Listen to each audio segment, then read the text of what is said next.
When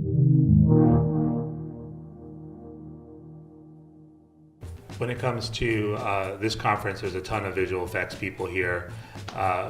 You know, what do you feel? There's been a long history of people in Hollywood and games talking about this convergence that's going on, but I want to get your thoughts on maybe virtual reality as a potential of that convergence and what opportunities that opens up as a new storytelling medium. I mean, I think virtual reality is going to be, very, it's going to be a very disruptive technology.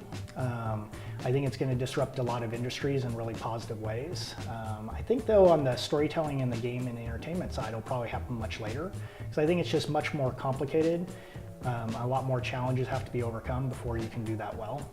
It's like the headsets need to get smaller, the technology continues to need to get better so that people want to stay in virtual reality worlds for longer. There's got to be great input devices. So I think it's going to be a while before VR really comes online in a way that storytellers and game makers can take advantage of it. We've seen on the flip side, augmented reality really take off this year thanks to Apple and Google both embracing it. We saw Pokemon Go take the world by storm last year. What are your thoughts about augmented and mixed reality as a new video game platform? I think it's also going to be an interesting platform, but at the same time, I don't know if I'd call Pokemon Go an AR game. I think it's more of a geolocation game, which I think is also an amazing sort of technology and allows for different types of gameplay. But the AR element, I don't really think of Pokemon Go as an AR game. As far as AR goes for gaming, that one I don't know as much. I think like many people, I'm very curious to see what Magic Leap is doing. But it's not as obvious to me, like where the fun gameplay is going to be in AR. But I'm sure once you start combining augmented reality with like ARG type of games and those types of experiences, like maybe something like escape rooms would benefit a lot from AR or those types of activities.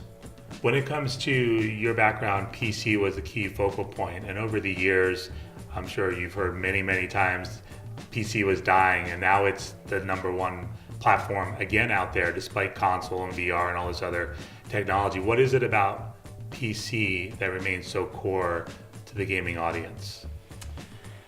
Yeah, it's kind of funny with PC games that for the longest time, like every year, that was one of the first questions I'd always be asked is like, oh, is PC dying? When are you guys going to switch away from PC? And we always stuck with it. I think it really just comes down to gamers are going to play games on the devices that they have.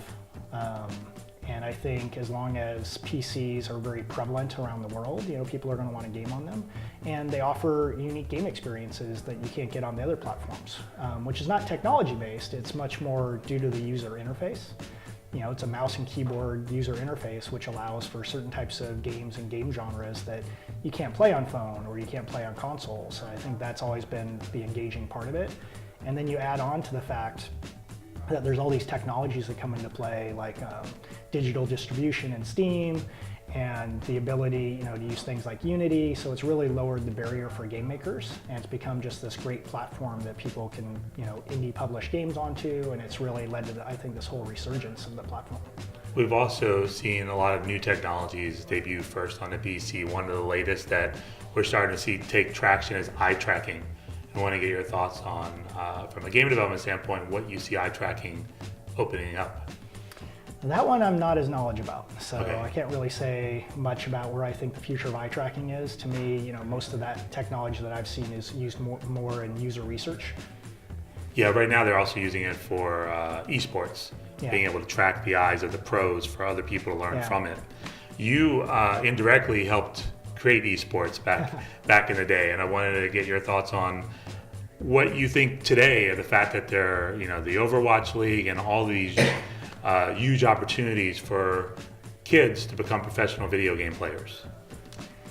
I think it's pretty exciting. I think it's great that we're seeing that whole ecosystem continue to mature, and like obviously I'm, as being kind of a part of the games that have created that, it's always been, wonderful kind of seeing not only players but also game developers be able to kind of make games for competitive games and just for a competitive gaming scene to be, become relevant.